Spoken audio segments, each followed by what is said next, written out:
नमस्कार, आप देख रहे हैं हल्ला बोल। आपके साथ मैं हूं अंजना ओम कश्यप। बड़ी खबर इस वक्त आ रही है, साथ रहेंगे साथ लड़ेंगे सियासी खबर क्या है 2024 को लेकर, इस पर हमारी नजर है। लेकिन उससे पहले भगोड़े खालिस्तानी अमृतपाल का एक वीडियो सामने आया है। बताया जा रहा है उसने खुद ये वीडियो जारी किया है। इस रिकॉर्डेड वीडियो में अमृतपाल ने जहर उगला है, जहर। इसके कुछ हिस्से सुनेंगे आप तो हैरान रह जाएंगे कि किस तरह से भड़काऊ बयान देकर ये लोगों को उकसाता है, हिंसा के लिए उकसाता है। उसने कहा कि उसका कोई बाल भी बांका नहीं कर सकता है। उसने पुलिस को भी चुनौती दी, कहा कि उसकी गिरफ्तारी ऊपर वाले के हाथ में है।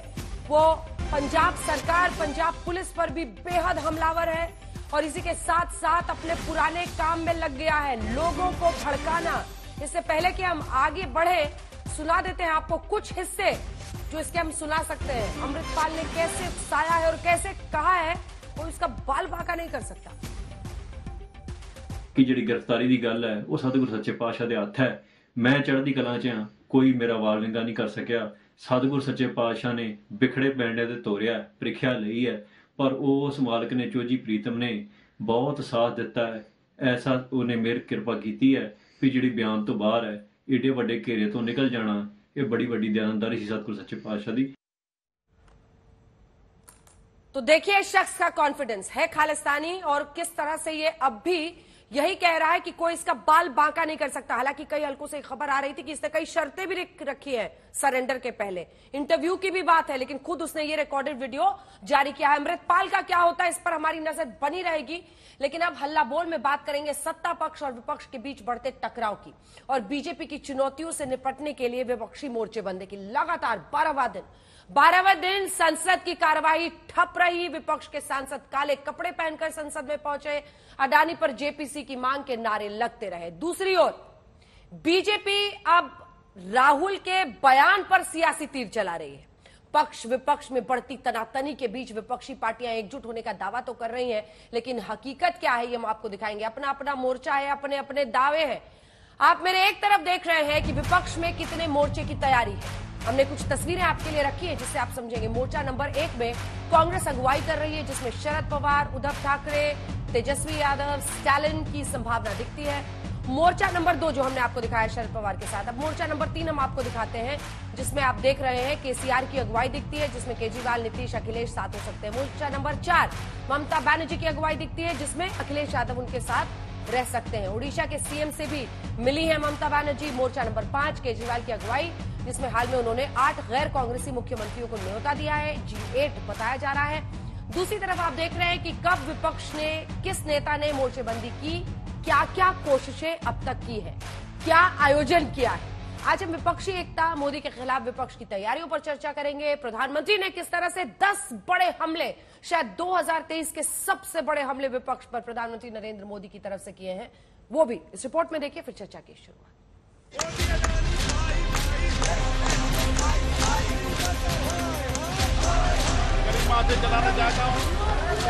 24 की जंग है और विपक्ष और सरकार हर रोज अपनी तोपें बाहर निकालते हैं। बीते दिन प्रधानमंत्री ने जब 84 के दंगों से लेकर इमरजेंसी पर कांग्रेस को घेरा, तो कांग्रेस ने भी बीजेपी की वॉशिंग मशीन पीएम को याद दिला दी। प्रधानमंत्री नरेंद्र मोदी ने विपक्ष को भ्रष्टाचारी गैंग बता दिया, कहा ये कोर्ट के फैसले पर भी सवाल खड़े करते हैं। तो कांग्रेस कह रही है अडानी पर जेपीसी क्यों नहीं बनाते। न्यायिक प्रणाली पर हमले होते हैं, आप सब देख रहे हैं। कुछ दलों ने मिलकर भ्रष्टाचारी बचाओ अभियान छेड़ा हुआ है। आज भ्रष्टाचार में लिप्त जितने भी चेहरे हैं, वो सब एक साथ एक मंच पर आ रहे हैं। उनके बारे में इंक्वायरी करने को तैयार नहीं, जेपीसी करने को तैयार नहीं, तो क्या वो करप्ट है, करप्ट लोगों के साथ मिले हैं क्या हम? बीजेपी कह रही है राहुल की सदस्यता उनके अहंकार की वजह से गई है। कि मिस्टर राहुल गांधी अपने अहंकार के कारण डिस्क्वालीफाई हुए हैं। मिस्टर राहुल गांधी सोचते हैं कि वो इन सब कोर्ट से, संविधान से, पार्लियामेंट से, इन सब से ऊपर है। नो कॉन्फिडेंस मतलब अविश्वास की प्रस्ताव की बात किसी ने कहे होंगे, ऐसा नहीं। हम मेंबर होने की ये सोच भी रहे हैं। इधर पीएम ने जोर दिया कि आने वाले वक्त में भ्रष्टाचार के खिलाफ कार्रवाई और तेज होगी और उधर धीरे धीरे तमाम पार्टियां विपक्षी एकजुटता पर जोर दे रही हैं। पिछले 9 वर्षों में भाजपा सरकार ने 1,10,000 करोड़ रुपए से ज्यादा की संपत्ति जब्त की है। इस एक्ट के तहत पहले के मुकाबले 2 गुने से ज्यादा केस रिकॉर्ड किए गए हैं। बौखला गए हैं ये लोग। जिस तरह से विपक्ष की एकता हुई है और जनता में एक प्रकार से जो मन में जो एक संताप और चीड़ है उनके मन में लोगों के, अब सड़क पर आ रही है। लोगों ने एक साथ जोड़ के सड़कों पे आ गए। तो मैं उम्मीद करती हूँ यहाँ जो अपोजिशन पार्टीज ने एक इनिशिएटिव ले लिया है टू कम टुगेदर। ये साजिश षड्यंत्र बड़ा है, इसलिए आप समझदारी से काम लीजिए। रीजनल पार्टियां लगातार मुकाबला कर रही हैं बीजेपी का। प्रधानमंत्री ने विपक्ष और विदेशी घालमेल से भारत की संस्थाओं को कमजोर करने का आरोप लगाया। कांग्रेस पार्टी अडानी मुद्दे पर हमलावर है। आज कोई मंत्री ये साहस दिखाए, प्रधानमंत्री ये साहस दिखाएं कि हम बेदाग हैं, हम पर कोई इल्जाम नहीं है, सब इल्जाम झूठे हैं विपक्ष के, और हम जेपीसी से जांच कराने की घोषणा करते हैं। ये दम नहीं। वह न सुप्रीम कोर्ट में विश्वास करते हैं, न को बाकी कोर्ट में विश्वास करते हैं, न पार्लियामेंट में, न इलेक्शन कमीशन में, देश के किसी भी संवैधानिक संगठन में, संस्थान में विश्वास नहीं करते। भ्रष्टाचार के तो आरोप ही कांग्रेस लगा रही है, जिसका जवाब कोई नहीं मिल रहा है। तो बचाव कहां से हो गया? तो भ्रष्टाचार बचाने के आरोप तो उनको ऊपर लग रहा है। कांग्रेस की जंग राहुल गांधी की लोकसभा सदस्यता रद्द किए जाने पर सरकार और स्पीकर के खिलाफ है। मोर्चा अडानी पर खुला हुआ है और रह रहकर विपक्षी एकजुटता पर बिहार के मुख्यमंत्री नीतीश कुमार का इधर दर्द छलक जाता है। कि आप दिल्ली में कितना बार हम 2 राउंड गए, सब लोगों से बातचीत हो गई है, तो हम वेट कर रहे हैं। कांग्रेस ने देरी कर दी क्या सर? अब तो वेट ही कर रहे हैं ना, हम इंतजार कर रहे हैं। उनके सब लोगों को तो कह दिए। विपक्षी सांसद सदन में काली शर्ट पहनकर सदन में पहुंचे, प्लकार्ड और नारेबाजी के साथ वेल में भी उतरे, लेकिन क्या चुनावी अखाड़े में हाथ जुड़े रहेंगे? पीएम कहते हैं सिर्फ सीबीआई और ईडी ही विपक्षी पार्टियों को एकजुट कर सकता है। इन लोगों ने ईडी का धन्यवाद करना चाहिए कि ईडी के कारण ये लोग एक मंच पे आए हैं।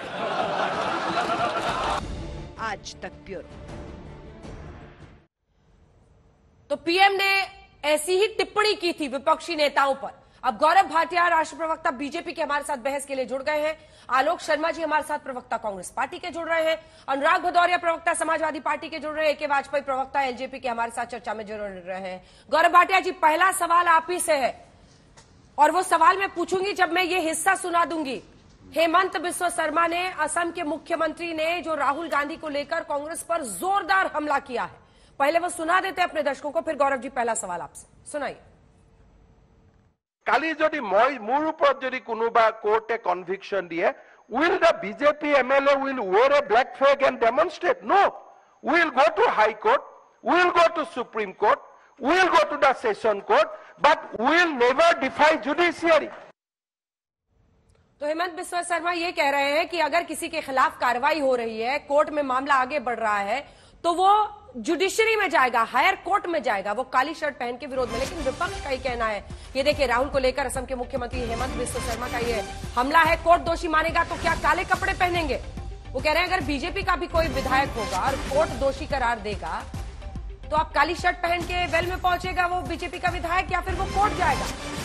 आखिर राहुल गांधी के मुद्दे पर कोर्ट में विपक्ष क्यों नहीं जा रहा, कांग्रेस पार्टी क्यों नहीं जा रही, इसी पर उनका कटाक्ष है ये और सीधा हमला है।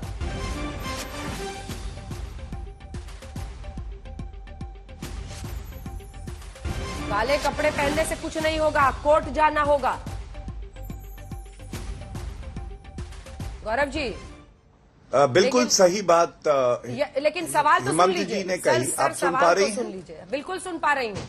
गौरव जी, सवाल ये है कि यही काले कपड़े पहनना या विरोध जताना ही तो लोकतंत्र की ताकत है, और विपक्ष है तो जाहिर तौर पर वो लगातार अब इसको पूरा प्रोलॉन्ग कर रहे हैं। उनको लग रहा है 24 तक अगर खींचेंगे मामले को तो उनको फायदा होगा।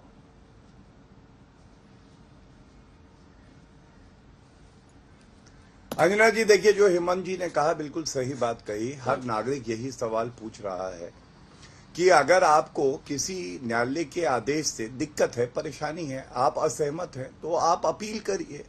और जो सजा हुई है राहुल गांधी को उस पर रोक लगा लीजिए। और यही जो भ्रष्टाचार के सारे मामले चल रहे हैं, चाहे कांग्रेस पार्टी में भ्रष्टाचारियों का देखिए तांता लगा हुआ है, क्रिकेट टीम बना सकते हैं। सोनिया गांधी भ्रष्टाचार के आरोप पे बेल पे बाहर, राहुल गांधी नेशनल हेराल्ड पे भ्रष्टाचार के आरोप में बेल पे बाहर, रॉबर्ट वाड्रा बेल पर एंटिसिपेटरी बेल पे बाहर, पी चिदम्बरम भ्रष्टाचार के आरोप, कार्ति चिदम्बरम भ्रष्टाचार के आरोप, भूपिंदर हुडा भ्रष्टाचार के आरोप, और डीके शिव कुमार जो आज नोट बांट रहे थे उन पे भी भ्रष्टाचार के आरोप। अब आते हैं बाकी दलों पे। ये भ्रष्टाचार का गोंद है, ये कोई ऐसा नहीं है कि जनहित के मुद्दों पे साथ आ रहे हैं। ये अपने परिवार को और अपने परिवार के जो नेता और नेत्री हैं उनको बचाने के लिए साथ आ रहे हैं। एनसीपी नवाब मलिक 1 साल से जेल में बाहर, भ्रष्टाचार के आरोप है। अनिल देशमुख आप जानती हैं कितने महीनों बाद इनकी बेल हुई है। आम आदमी पार्टी कट्टर ईमानदार जिसको सर्टिफिकेट दे रहे थे मनीष सिसोदिया, वो जेल में है। सतिंदर जैन मसाज करा रहे हैं, वो भी कट्टर ईमानदार थे, कट्टर बेईमान निकले, महापापी। बीआरएस के कविता अभी 2 दिन पहले सर्वोच्च न्यायालय में सुनवाई हो रही थी, सर्वोच्च न्यायालय ने उनको कोई रिलीफ नहीं दिया है, अभी सुनवाई चल रही है। टीएमसी ममता बनर्जी आप जानते हैं उनके भतीजे जो हैं अभिषेक बनर्जी, वो भी सर्वोच्च न्यायालय गए थे, उनको राहत नहीं मिली। पार्था चैटर्जी गुलाबी गड्डियों में खेल रहे थे, क्या हुआ? कोर्ट ने राहत नहीं दी, बेल भी नहीं मिली। संजय राउत 5 महीने जेल में रह के अभी बाहर आए हैं, मुकदमा निरस्त नहीं हुआ। चुनौती है आज तक पे, क्या एक भी पिछले 9 साल में ऐसा मुकदमा बताएंगे जो ईडी सीबीआई ने करा हो, जो विपक्षी दल के नेता हैं, और वो रद्द हुआ कोर्ट से? जवाब है ऐसा कोई मुकदमा नहीं है, क्योंकि कार्रवाई सही है। अब विरोधाभास दिखाता हूं और आपको ट्वीट के माध्यम से मैं बात पूरी कर लूं, 1 मिनट दूंगा, मैं समझता हूं चर्चा सार्थक हो जाएगी। देखिए मनीष सिसोदिया पे कार्रवाई हुई, ये कांग्रेस की इकाई का ट्वीट है, उनके अध्यक्ष हैं अनिल चौधरी, उन्होंने कहा यह कार्रवाई बिल्कुल सही हुई, पहला। दूसरा, अब ये देखिए जेडीयू का ट्वीट है, जो घोटाला हुआ है ना लालू प्रसाद यादव और उनके परिवार ने किया है, जमीन दो नौकरी लो, इस पे कार्रवाई कौन मांग कर रहा था? ये जेडीयू कर रहा था। ये उनका ट्वीट लेके आया हूं, समय देंगी तो पढ़ दूंगा। तीसरा, कांग्रेस पार्टी का देखिए ट्वीट, राहुल गांधी का वक्तव्य है, ममता बनर्जी पे आरोप लगाया, मैं पढ़ देता हूं। ममता जी कहती थी भ्रष्टाचार को बंगाल से मिटा दूंगी, लेकिन जब उन्हें भ्रष्टाचार दिखाई दिया, उनके सामने उनके लोगों ने चोरी की, तो ममता जी ने उन पर एक्शन नहीं लिया, उल्टा उनकी पूरी रक्षा करी। यह है राहुल गांधी का वक्तव्य। मैंने आपको 3 जो है उदाहरण देके बताया कैसे पलटू राम है, केवल भ्रष्टाचार का गोंद, और अपनी गर्दन बचानी है, और सत्य है नहीं इसलिए न्यायालय जाएंगे नहीं, और तभी ये नाटक करते हैं। इन लोगों ने जनता का खून चूसा है, आज जनता जवाब मांग रही है, जांच एजेंसी अपना काम कर रही है, और मोदी जी ने जनता का विश्वास जीता है, इसीलिए जनता मोदी जी के साथ खड़ी है। धन्यवाद। ठीक है, मैं लौटूंगी अभी गौरव जी। और आपकी वॉशिंग मशीन में कौन सा डिटर्जेंट पाउडर आप लोग यूज करते हैं? वही सवाल जो पहले भी मैंने कई बार किया, एक बार फिर से आपसे पूछूंगी। लेकिन आलोक शर्मा जी, इस बार बात राहुल गांधी की है। राहुल गांधी पार्लियामेंट पहुंचे, पहली बार पहुंचे इतने दिनों के बाद, कोर्ट में सजा होने के बाद, सारी बातें ठीक है, लेकिन कोर्ट क्यों नहीं पहुंच रहे हैं? आखिर इस सजा के खिलाफ अपील क्यों नहीं कर रहे हैं? कोई भी अगर व्यक्ति ये मानता है, जैसा आप लोग रोज कहते हैं कि वो ओबीसी का अपमान नहीं कर रहे थे, वो मोदी सरनेम वालों का अपमान नहीं कर रहे थे, तो उसका रास्ता तो एक ही है ना, कानूनी। वो कानूनी रास्ता क्यों नहीं अपना रहे? क्या चल रहा है मन में? देखिए, मुझे लगता है कि हम कोर्ट में जाएंगे कि नहीं जाएंगे, उस चीज को लेकर बीजेपी बहुत परेशान है कि कोर्ट नहीं जा रहे हैं। अब कोर्ट जाने का भी मैं बता देता हूं, जो कोर्ट का केस चल रहा था उसकी एक बार पूरा थोड़ा समझ लीजिए क्या क्या हुआ है। 2019 में कोलार में भाषण होता है, 2019 में केस दर्ज होता है, 2022 तक वो केस चलता है। शायद जज साहब कुछ इनके मनमाफिक नहीं होंगे, ऐसा हमें प्रतीत होता है। ये हाई कोर्ट चले जाते हैं कि साहब इस पर रोक लगा दो। 7 फरवरी को भाषण होता है और 16 फरवरी को सही 9 दिन के बाद कि अब इस केस को उठा दो। पूरी तरह से ढूंढा गया कि कौन सा केस है जिसमें कहीं 2 साल की सजा हो जाए, क्योंकि वो भ्रष्टाचारी बचाओ अभियान में मोदी साहब का जो अभियान चल रहा है उसमें श्री श्री 1008 संत श्री गौतम अडानी जी महाराज को बचाना था इनको, वो केस निकाला गया। वो केस निकालकर और फिर वापस शुरू किया गया। 16 फरवरी को वो केस वापस लिया जाता है, 7 फरवरी को भाषण होता है, 27 फरवरी को निचली अदालत में दोबारा केस शुरू होता है और 23 मार्च को ट्रायल कोर्ट जो है 1 महीने में एक ही हियरिंग, एक ही आर्ग्यूमेंट और वो सारा काम हो जाता है। उसके बाद अगले दिन सदस्यता रद्द हो जाती है। आप कोर्ट जाने की बात कर रहे हैं, कोर्ट का क्या मामला है ये सब आपके सामने है। अभी गौरव भाटिया जी ने बड़ी लंबी चौड़ी लिस्ट दी। बंगारू लक्ष्मण और व्यापम की पार्टी भ्रष्टाचार पे बात करे तो कहावत है ना कि छाछ तो बोले ही बोले, छलनी भी बोले। हेमंत बिश्व शर्मा की सीडी ये लेकर आए थे, आज वो हेमंत बिश्व शर्मा जी महाराज हो गए। नारायण राणे को जेल में होना चाहिए 400 करोड़ के घोटाले में। इन्हीं के वो जो पूर्व मुख्यमंत्री हैं उन्होंने विधानसभा में कहा था येदुरप्पा के साथ, येदुरप्पा को भ्रष्टाचार में हटाएंगे, लेकिन क्योंकि लिंगायत वोट चाहिए मोदी जी फिर गलभैया करेंगे। 8 करोड़ इनके विधायक के घर पर कैश पकड़ा जाता है और ये भ्रष्टाचार की बात करते हैं। 40% कमीशन में ईश्वरप्पा की नौकरी चली गई। एक ठेकेदार जो बीजेपी का कार्यकर्ता था वो सुसाइड कर लेता है और ये पलटू राम की बात करते हैं। हम तो केवल ये पूछना चाहते हैं मोदी जी आप झूठ बोलना कब छोड़ेंगे। मोदी जी ने कल झूठ बोला कि 1.1 लाख करोड़ की प्रॉपर्टी हमने जब्त कर ली है ईडी ने। मैं तो गौरव भाटिया से क्लैरिफिकेशन चाहूंगा, जब्त की है या अटैच की है। साथ साथ मोदी जी ये भी बता देते कि 11 लाख करोड़ का कर्जा माफ किया आपने, 5 लाख करोड़ का टैक्स माफ किया, क्या उस पर भी कुछ बोलेंगे? आप केवल ये बता दीजिए कि 2 लाख करोड़ से ज्यादा के घोटालेबाज तो आपकी नाक के नीचे से भाग गए। 10 दिन पहले इंटरपोल का नोटिस खत्म हुआ है, सीबीआई ने पता नहीं कौन सी घुट्टी पिलाई। मेहुल भाई जो थे मोदी साहब के वो बरी करवा दिए कि साहब इसको अब लुकआउट नोटिस नहीं रहेगा, अब कोई सरकार नहीं पकड़ेगी, अब ये फ्रीली मूव कर सकते हैं। 42 करोड़ रुपया मेहुल भाई के लिए एंटीगुआ में वो हवाई जहाज गया था और खर्चा आया और मेहुल भाई का पता ही नहीं कहां है। और ये लोग पलटू राम की बात करते हैं। एक सवाल मुझे लगता है कि बीजेपी को बताना होगा, नोटबंदी, राफेल, पिगैसस करने वाले लोग पिछले पूरे सेशन में यूपीए 1 और यूपीए 2 में आरोप लगाते रहे। क्या हुआ भाई वो 2G का 1,76,000 करोड़ के ऊपर माफी मांगेंगे आज आप? कौन आदमी जेल के अंदर? आप लोगों ने पूरे देश को बरगलाकर जिस तरह से सरकार को पलटा, सरकार को बदला और आप पलटू राम की बात करते हैं। ठीक है, एक सवाल है छोटा सा, आलोक जी, कोई मुद्दा हो, एक छोटा सा सवाल है जिसके बाद मैं आ रही हूँ गौरव जी, तो गायब हो जाते हैं। ठीक है, इसके बाद आ रही हूँ गौरव जी, छोटा सा जवाब दीजिएगा, फिर मुझे अनुराग भदौरिया जी और उनके पास भी जाना। लेकिन आलोक जी, ये जो राहुल गांधी की सदस्यता जाने को आप लोग अडानी से जोड़ रहे हैं, आलोक जी, ये समझ नहीं आ रहा है क्या मल्लिकार्जुन खड़गे, अधीर रंजन चौधरी, आपके तमाम नेता सवाल नहीं पूछ पाएंगे अडानी पे, सिर्फ राहुल जी पूछ सकते थे? और दूसरा सवाल जो वो कह रहे हैं कि काली शर्ट पहने, कोई भी अगर कन्विक्ट होता है तो काली शर्ट क्यों पहनेगा? कानूनी रास्ता देखिए, राहुल गांधी के भी फॉलोअर्स है ना। राहुल गांधी, सुनिए ना सर, कांग्रेस पार्टी के लिए भी लगातार वोट करने वाले 19% है ना इस देश में, जिन्होंने 14 में भी वोट किया, 19 में भी वोट किया। Don't you owe it to them? उनकी तरफ भी तो कोई जवाबदेही है ना आपकी। राहुल जी कानूनी लड़ाई क्यों नहीं लड़के सदस्यता वापस लेते? मुझे लगता है अंजना जी, हाँ। अंजना जी कानूनी लड़ाई भी लड़ेंगे, सड़क की लड़ाई भी लड़ेंगे, संसद की लड़ाई भी लड़ेंगे, लोकतंत्र की लड़ाई भी लड़ेंगे और मीडिया को बचाने की लड़ाई भी लड़ेंगे। मेरा कहना यह है, आज लगभग 35 जगह प्रेस कॉन्फ्रेंस हुई, मैंने स्वयं जोधपुर में प्रेस कॉन्फ्रेंस की है, प्रमुख शहरों में हिंदुस्तान के प्रेस कॉन्फ्रेंस हुई है। वो प्रेस कॉन्फ्रेंस सवाल पूछने के लिए ही हुई है। माननीय राहुल गांधी जी अकेले नहीं है, पूरा विपक्ष सवाल पूछ रहा है कि भैया 20,000 करोड़ रुपया जो अडानी की शेल कंपनियों में आया है, ये शेल कंपनियां किसकी हैं? ठीक है, गौरव जी किसी सांसद ने पूछा भाई शेल कंपनी की क्या डेफिनेशन है, तो मिनिस्ट्री ऑफ फाइनेंस कहती है कि हमें शेल कंपनी की डेफिनेशन का नहीं पता है, और मोदी जी कहते हैं मैंने 2.5 लाख के करीब शेल कंपनियां बंद कर दी। अरे भाई कब तक झूठ बोलकर आप भ्रष्टाचार पर लड़ाई कर लड़ोगे? गौरव जी छोटा सा जवाब दीजिए। स्वयं भ्रष्टाचारियों, आप स्वयं भ्रष्टाचारियों का साथ दे रहे, जेपीसी से क्यों भाग रहे हो? और डिटर्जेंट का नाम बताइएगा। आपका पूरा जेपीसी में बहुमत होगा, फिर भी जेपीसी से भाग रहे।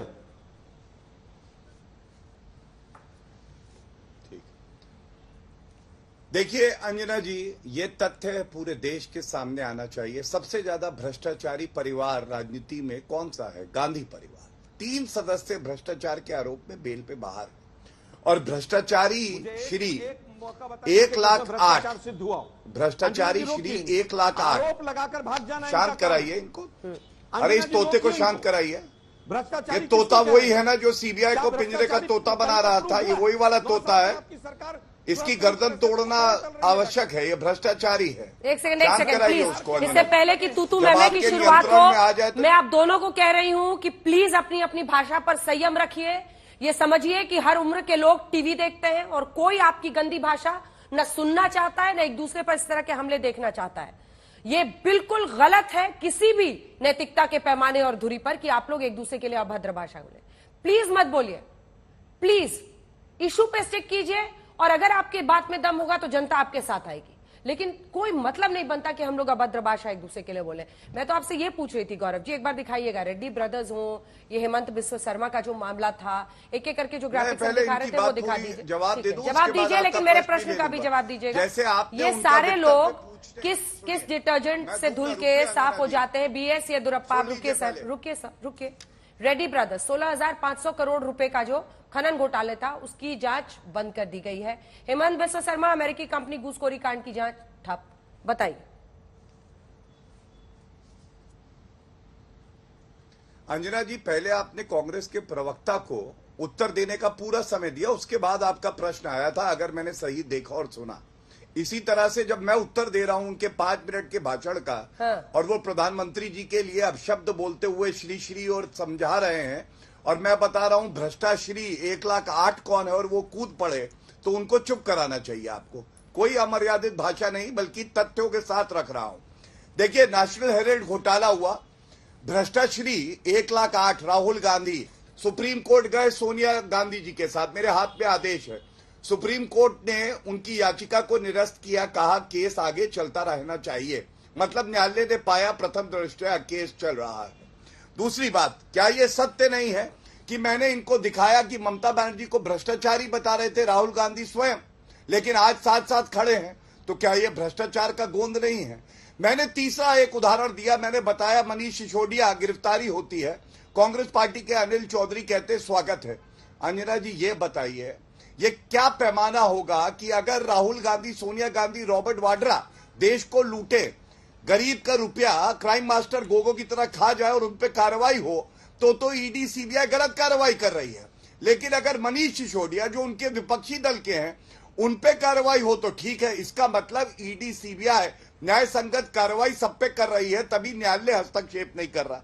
तीसरी बात, झूठ देखिए कैसे बोलते हैं।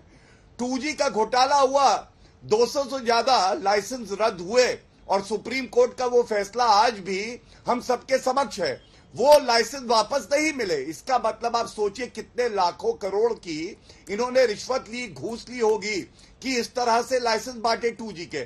कोलगेट घोटाला, इसी तरह से लाइसेंस रद्द हुए, सुप्रीम कोर्ट ने रद्द किए। क्या जवाब दे पाएंगे? और मैं एक ही बात कहूंगा, देखिए ये सारे भ्रष्टाचारी एक साथ भी आ जाए उससे कोई फर्क नहीं पड़ता, क्योंकि एक तरफ नरेंद्र मोदी जी की सच्चाई, ईमानदारी है और जनता का आशीर्वाद, दूसरी तरफ ये सारे भ्रष्टाचारी और इनकी गुलाबी गड्डियां। इस इंसाफ के तराजू में कौन भारी पड़ेगा? मैं समझता हूं ईमानदार प्रधानमंत्री और जनता भारी रहेगी, और दूसरी तरफ जो ये बैठे भ्रष्टाचारी, इनका सुपड़ा साफ होगा। कांग्रेस डबल डिजिट की पार्टी तो बन चुकी है, 2024 के चुनाव में सिंगल डिजिट की पार्टी भी कांग्रेस बनेगी जल्दी, आप देख लीजिएगा। अब आपके प्रश्न का मैं उत्तर दे देता हूं। आपने कहा कि कौन सा डिटर्जेंट है, मैं समझता हूं ये सवाल तो आपको विपक्षी पार्टियों से पूछना चाहिए। मुकुल रॉय जब घोटाला करते हैं वो टीएमसी में थे और बीजेपी में आए, बीजेपी में आने के बाद पहली बात केस बंद नहीं हुआ, दूसरी बात बीजेपी में जब वो थे तब भी सीबीआई ईडी ने पूछताछ करी, तीसरा वो वापस आज चले गए टीएमसी में। आज वो भ्रष्टाचारी हैं या नहीं है? दूसरा मैं पूछना चाहता हूं अजीत पवार ये कहते हैं भ्रष्टाचारी है, महावसूली अगाड़ी में अजीत पवार को मंत्री बनाया, तो कौन सा डिटर्जेंट था? निरमा था, सर्फ था, और कोई अच्छा डिटर्जेंट है कि अगर इनकी पार्टी में रहेंगे तो वो व्यक्ति ठीक रहेंगे? और भाजपा डंके की चोट पे कहती है, अंजना जी किसी भी व्यक्ति जिस पे आरोप लगे हैं उसका मुकदमा खत्म नहीं हुआ है, जो कार्रवाई कानूनी होती है, न्याय संगत होती है, वो चल रही है। ठीक है अनुराग भदौरिया जी, लेकिन ये भी एक सच्चाई है कि अगर 24 में जंग लड़नी है तो एक साथ होना जरूरी है। अखिलेश यादव तो अलग ही सुर नाप रहे हैं, वो क्षेत्रीय दलों की ही बात करते हैं, और कांग्रेस पार्टी 14 हो 19 हो 19% वोट लाने वाली पार्टी है भाई। सब अलग अलग रहेंगे तो कैसे होगा? आपने 2-4 नाम गिनाए और पूछा उनसे कि रेड्डी बंधु, येदियुरप्पा जी, व्यापम, ये सब किस डिटर्जेंट से धोए गए जो साफ हो गए? जवाब दे नहीं पाए भारतीय जनता पार्टी के प्रवक्ता। मैं आपको बता दे रहा हूं, इस डिटर्जेंट का नाम है सत्ता डिटर्जेंट है। जहां ये अप्लाई हो जाता है वहां सब साफ हो जाते हैं, कोई दिक्कत नहीं है।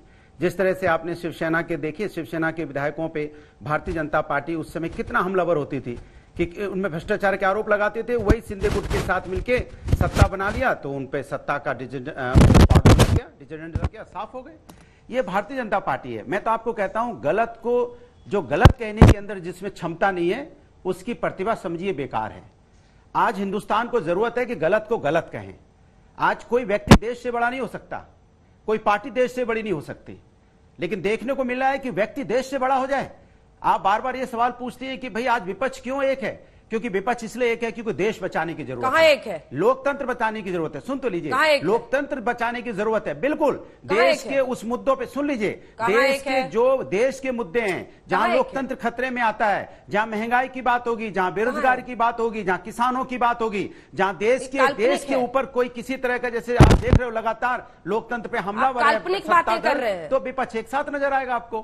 काल्पनिक बातें कर रहे हैं, काल्पनिक बातें कर रहे हैं। काल्पनिक क्यों है भाई? ये काल्पनिक बीजेपी को लग सकती है, क्योंकि बीजेपी को काल्पनिक बातें लग सकती है। हमारे वैचारिक मतभेद हो सकते हैं, क्यों नहीं वैचारिक मतभेद होंगे? ऐसे वक्त पर अखिलेश जी कह रहे हैं कि क्षेत्रीय दल लड़ रहे हैं।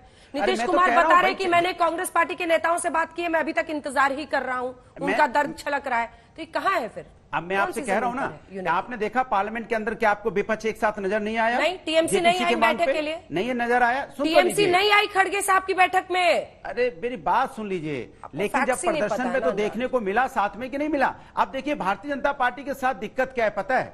वो इस बात से परेशान रहती है कि विपक्ष क्या कर रहा है। उसको चिंता नहीं है कि जनता को कोई परेशानी है कि नहीं है। विपक्ष की जितनी चिंता अगर ये सत्ता दल के लोग करते हैं, उतनी चिंता जनता की करते तो शायद इतनी परेशानियां नहीं होती। किसको? उसको मानने को तैयार ही नहीं होते।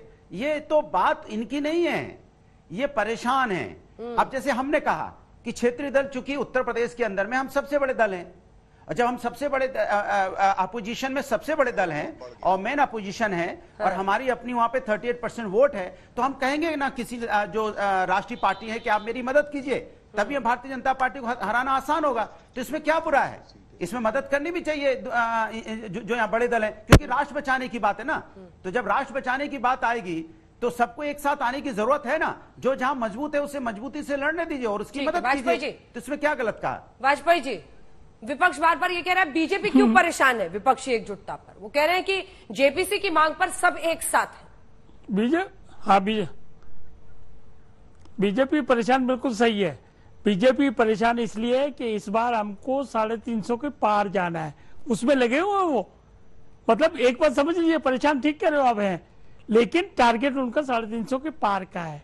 और दूसरी बात ये है कि कल प्रधानमंत्री जी का भाषण जो आपने सुना होगा सब लोगों ने, उसमें उन्होंने लाइन ड्रॉ कर दी है, भ्रष्टाचार के खिलाफ लड़ाई है। और ये कह रहे थे कि डाटा झूठा दिया है। डाटा बिल्कुल कंफर्म है, ऑन रिकॉर्ड है ये डाटा। प्राइम मिनिस्टर कोई डाटा ऐसे नहीं दे देंगे कि जैसे आप बोल रहे हो।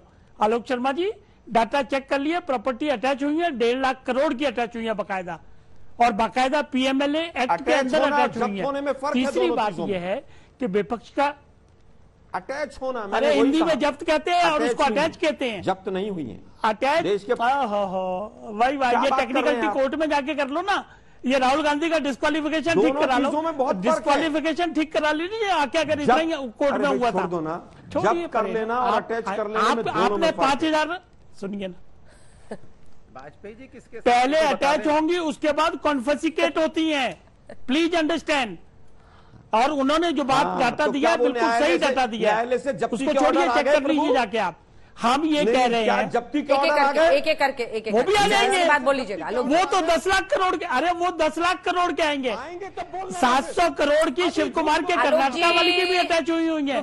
क्या बातें कर रहे हो? ऐसे नहीं होगा आलोक जी, ऐसे नहीं। आप बोले तो बोले। अच्छा, हम ये कह रहे हैं कि विपक्ष का एका होगा, विपक्ष का एका भी होगा, जरूर होगा। अनुराग जी बिल्कुल होगा। कहाँ होगा? जेल में। कोई तिहाड़ जेल में होगा, कोई लखनऊ की जेल में होगा, कोई चेन्नई की जेल में होगा, एका होगा। लेकिन उस एके के बावजूद भी एक तरफ विकास और भ्रष्टाचार की तीर चलेगा, दूसरी तरफ क्या तीर है इनके पास? जनता क्या देखेगी, क्या चूज करेगी? जनता उसके साथ खड़ी होगी जो भ्रष्टाचार के खिलाफ लड़ाई कर रहा है। अब आपने एक इंपॉर्टेंट बात कही कि वॉशिंग मशीन क्या है? काम चल रहा है क्या? कोई वॉशिंग मशीन नहीं है। किसी के खिलाफ एक केस बता दें, आलोक शर्मा जी बैठे हैं, अगर एक केस में क्लोजर रिपोर्ट लग गई हो, अगर लीगल बात करेंगे, अभी शर्मा जी लीगल बात कर रहे थे, तो क्लोजर रिपोर्ट किस केस में लगी है ये आप हमको बता दीजिए। जब तक क्लोजर रिपोर्ट नहीं होता, केस इज ऑलवेज इन्वेस्टिगेशन क्यों रहती है उसकी, case is always open for investigation. और तीसरी बात यह है, अनुराग जी आपके मतलब की बात सुनो, तीसरी बात यह है कि गौतम ये गोमती, अनुराग जी रुकिए, खत्म कीजिए बात। तीसरी बात अनुराग जी के मतलब की बात यह है कि गोमती रिवर फ्रंट का केस खुला हुआ है, जिसमें 10,000 की लाइट इन्होंने खरीदी थी 20 लाख रुपए की, वो बंद नहीं हुआ है, कोई क्लोजर रिपोर्ट नहीं लगी है, उसको भी ध्यान रखिए और तैयारी करिए। इसीलिए स्वर्गीय मुलायम सिंह जी ने कान में क्या कहा था मोदी जी के स्टेज पे भरी सभा में कि बच्चा है छोड़ दीजिए इसको। तो अपनी चीजों को ध्यान रखिए। पहले भ्रष्टाचारी अगर इकट्ठे हो भी जाएंगे तो भी ये देश उनको वोट डालने नहीं जा रहा है। लिख लीजिए बात आप, भ्रष्टाचार के खिलाफ आप लोग नहीं लड़े हैं, आप लोगों ने खुद भ्रष्टाचार किया। 78 में जब एका हुआ था इंदिरा गांधी के खिलाफ, तो किस ग्राउंड पे? उस वक्त जयप्रकाश नारायण थे, उस वक्त राजनारायण थे, उस वक्त चौधरी चरण सिंह थे, उस वक्त देवीलाल थे, तब जाके जिनके भ्रष्टाचार आए दाएं कभी नहीं गया, किसी पे कोई क्लॉट उस वक्त नहीं लगा हुआ था।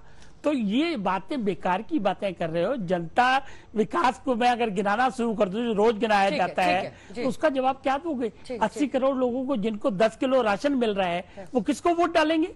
वो इनकी बात ही नहीं मानते। ये कह रहे हैं हम 72,000 देंगे साल का, वो कह रहे नहीं ये बिल्कुल नहीं देगा, जो मिल रहा है हमको वो डायरेक्ट अटैक था, इसमें कंपटीशन है। एक छोटा सा जवाब दीजिए। और आपके लिए क्या है? पहले डिस्प्रोपोर्शनेट एसेट्स केस चलता था, अब साबरमती रिवर फ्रंट केस चल रहा है। देखिए ये भारतीय जनता पार्टी और भारतीय जनता पार्टी का सपोर्ट है। ये टीवी में बैठ के मनगढ़ंत कहानी कहेंगे कान में क्या कहा था? पता है कान में क्या कहा था? उन्होंने कहा था मेरा बेटा है, ये विकास की राजनीति करता है और इसको मैंने इससे संभले रहना। उन्होंने ये बोला था विकास का पुत्र है, ये विकास की राजनीति करता है। तो क्या गलत बोला था? बोला उन्होंने ये जाति धर्म की राजनीति नहीं करता है, ये विकास की राजनीति करने वाला व्यक्ति है, यही तो बोला था। तो आपको दिक्कत क्या ये बोलने में? अगर कान में उन्होंने बोला कि विकास पुत्र है, विकास की राजनीति करता है, जाति धर्म की राजनीति नहीं करता है, इसको ये उत्तर प्रदेश का सबसे बड़ा नेता है, तो क्या गलत बोला उन्होंने? आलोक जी आप बोल लीजिए, फिर गौरव जी आप जवाब दीजिएगा सबकी बातों का। आलोक जी देखिए, सबसे पहले मैं शुरू करना चाहूंगा यूपीए वर्सेस एनडीए से। हाँ। यूपीए में आज भी 2 दर्जन से ज्यादा पार्टियां हैं और एनडीए में 2 दर्जन से ज्यादा पार्टियां छोड़कर भाग गई हैं। जहां तक बात ममता जी की है, आम आदमी पार्टी की है, बीजेडी की है, बीआरएस की है, ये पहले भी बीजेपी के साथ हैं और आज भी बीजेपी के साथ हैं। या तो डर के मारे हैं या लालच के मारे हैं। मुझे लगता है कि जो लोग बीजेपी के खिलाफ आज से 1 साल 2 साल 3 साल पहले थे, वो आज भी पूरी तरह से लामबंद है। अब मैं वाजपेयी साहब को, मेरे बड़े भाई हैं, बता देना चाहता हूं, 2G का केस क्लोजर रिपोर्ट लग गया, जिसके ऊपर आप लोगों ने चिल्ला चिल्ला के कहा था कि 2.25 लाख करोड़ का गबन हो गया। दामाद श्री पुस्तक 2013 में आई थी, कुछ नहीं हुआ उसका। नेशनल हेराल्ड में प्रीलिमिनरी इंक्वायरी चल रही है 2012 से, 11 साल हो गए। ये सत्ता का दुरुपयोग है और तमाम जांच एजेंसियों का दुरुपयोग है। अब मैं केवल ये पूछना चाहता हूं कि एक केस बता दीजिए भ्रष्टाचार का जो मोदी सरकार ने शुरू किया हो और उसमें कन्विक्शन आ गई हो। हमारी सरकार आने दीजिए, 6 महीने के अंदर नोटबंदी वाले, राफेल वाले, पेगासस वाले सब जेल जाएंगे। आप देखिएगा, एक एक को चुन चुन के 2024 के बाद निकाल के अंदर डालेंगे। हम केवल ये पूछ रहे हैं, 9 साल हो गए आपकी सरकार को, कहां तक पहुंची है जांच? जांच क्लोज खूब हुई है। बंगारू लक्ष्मण और व्यापम की पार्टी जब भ्रष्टाचार पे बात करे तो बड़ा दुख होता है, लेकिन अब ये बेनकाब हो गए अडानी के मामले में। अडानी ने इनको पूरी तरह से बता दिया है कि मैं भाजपा पर भारी हूं। अडानी ने पूरे देश को बता दिया है कि आपकी संसद, पूरा मंत्रिमंडल, पूरी सरकार मैं उस पर अकेला भारी हूं। मोदी जी ने कहा था एक अकेला सब पर भारी। हमने सोचा शायद मोदी जी अपने लिए कह रहे थे, तो बाद में पता चला वो तो अडानी के लिए कह रहे थे कि एक अकेला पूरे देश पर भारी पड़ेगा और ये लोग भ्रष्टाचार की बात करेंगे। मैंने 3 सवाल पूछे। पहला सवाल, एक केस बताइए जो मोदी सरकार ने करप्शन का जांच शुरू की हो और उसमें कन्विक्शन हो गए हो। वो कह रहे हैं कि एक भी केस बताइए जो बंद हो। ठीक है, आपने कहा कि वो बेल पे बाहर है, लेकिन कन्विक्शन मैटर करता है ना। बेल अगर मिली गई तो फिर थोड़ा ना उसको माना जाएगा।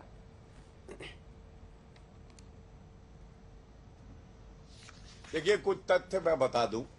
पिछले सेगमेंट में समय कम था तो नहीं बताए थे। आप देखिए फर्क क्या आया है। ईडी की जो कार्रवाई है 2005 से 2014 कांग्रेस की समय की रेड हुई थी 112, 2014 से 2022 रेड हुई 3010 हमारे समय में, इनके में 112। प्रॉपर्टी कितनी जब्त हुई? इनके समय में 5346 करोड़ अंजना जी, हमारे समय में 1,04,000 करोड़, 20 गुना से ज्यादा इनके समय से अगर तुलना करें। मतलब भ्रष्टाचारी पकड़े जा रहे हैं तो इनको दर्द हो रहा है। दूसरी बात, झूठ कैसे बोला जाता है।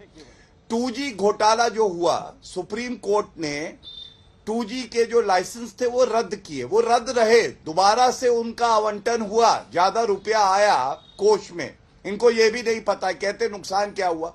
अरे क्या करारा तमाचा पड़ा कांग्रेस के गाल पे जो भ्रष्टाचारी है कि तुमने गलत first come first serve basis पे 2G का आवंटन किया। शांत करा लीजिए आलोक जी, आपके बीच में किसी ने नहीं बोला। अब आप बोलेंगी नहीं, मुझे पता है। क्या नहीं बोलूंगी? नहीं बोलेंगे आप। क्या नहीं बोलेंगे? बेचारे घबरा जाते हैं बहुत जल्दी। रुक जाइए, मैंने उनको बोल दिया, उनको चुप कराने के लिए। हाँ बोल रही हूँ, आपको नहीं समझ में आ रहा? आपकी आवाज नहीं जा रही है क्या? आलोक शर्मा जी प्लीज बीच में मत बोलिए, आपके बीच कम आ रही है। हाँ तो मैं बोल रही हूँ, आपको कम जा रही है आवाज। आलोक जी प्लीज बीच में मत बोलें। आप 3 लोगों के बीच में अभी तक बोल चुके हैं। जब आपकी बारी आएगी प्लीज बोलें। आपके बीच में कोई नहीं बोल रहा है मिस्टर शर्मा। गौरव जी। धन्यवाद। देखिए, तीसरी बात, कांग्रेस पार्टी की आज हालत क्या है आप पहले ये समझिए। इतना भ्रष्टाचार इन्होंने किया है, गरीब को लूटने का काम किया है। ये वो पार्टी है अंजना जी जो कभी सीटें बांटा करती थी, आज भीख का कटोरा लेके कह रही है मुझसे गठबंधन करो, मुझे सीटें दे दो। और पश्चिम बंगाल में इन्होंने गठबंधन किया लेफ्ट के साथ, सीटें आई 0। हमने अभी देखा नागालैंड में इनकी सीटें कितनी आई, तीनों पूर्वोत्तर के राज्य हार गए, वहां पे भी अंडा आया। हर जगह इनका सुपड़ा साफ हो रहा है। उसका कारण यह है कि आपके पास नेतृत्व है ही नहीं। अगर ये कहा जाए नेतृत्व का नंगा नहाएगा क्या, निचोड़ेगा क्या, वही कांग्रेस पार्टी की हालत है। और आप ममता बनर्जी का वक्तव्य उठाइए। अभी 10 दिन पहले उन्होंने कहा अंजना जी कि अगर राहुल गांधी विपक्षी पार्टियों का नेतृत्व करेंगे तो बीजेपी को फायदा होगा। मतलब ममता बनर्जी की आस्था राहुल गांधी में नहीं है। अदानी मुद्दे पे सर्वोच्च न्यायालय का फैसला आ गया। मैं आपको एक न्यूज दिखाता हूं। खड़गे जी का बयान है, उन्होंने मांग करी थी, ये है 3 फरवरी 2023 की। उन्होंने कहा था सर्वोच्च न्यायालय की निगरानी में एक कमेटी बने और जांच होनी चाहिए। अब जब ये हो गया तो अब जेपीसी, इसीलिए इनको पलटू राम बुलाया जाता है। अब आते हैं समाजवादी पार्टी पे। समाजवादी पार्टी बता रहे थे कि नेताजी ने क्या कहा नरेंद्र मोदी जी के कान में। अरे नेताजी ने तो संसद के पटल पर कहा था जब 2019 के चुनाव होने वाले थे कि वापस आएंगे आदरणीय प्रधानमंत्री नरेंद्र मोदी जी ही, और वो यही कहेंगे कि मेरा बेटा है, बच के रहना, 200 रुपए की टोटी सरकारी बंगले से चुरा लेगा। और जहां तक वॉशिंग मशीन की बात कर रहे थे, ये देखिए एक तस्वीर दिखाता हूं, गायत्री प्रजापति। ये गायत्री प्रजापति वो हैं जो खनन घोटाले में पकड़े गए हैं, मंत्री थे, हटाया 5.5 मुख्यमंत्री में जो आधा मुख्यमंत्री अखिलेश यादव है उसने, और उसके बाद 4 दिन बाद तुरंत फिर से मंत्री बन गए थे। ये दोषित हैं रेप के मामले में। मतलब लॉन्ड्री मशीन आप देखिए, रेप करता है एक व्यक्ति, उसको मंत्री बना दिया जाता है। और अतीक अहमद पे कार्रवाई हुई तो आंसू निकले आंखों से किसके? अखिलेश यादव के, रामगोपाल यादव के। कहने लगे मेरा अतीक मारा ना जाए, बचा लेना। अरे भैया, अगर भू माफिया क्रिमिनल, अगर कोई अपने आप को बाहुबली समझता है और उसको कानून की ताकत पता चल रही है, तो रामगोपाल यादव और अखिलेश यादव का दिल क्यों धड़क रहा है अतीक अहमद के लिए? छोटा सा जवाब शायद भारतीय जनता पार्टी ये भूल जाती है, शब्दों का एक तो मर्यादा भूल जाती है, क्योंकि हिंदुस्तान की संस्कृति संस्कार नहीं है ना हम ऐसे शब्दों का इस्तेमाल कर सकते हैं।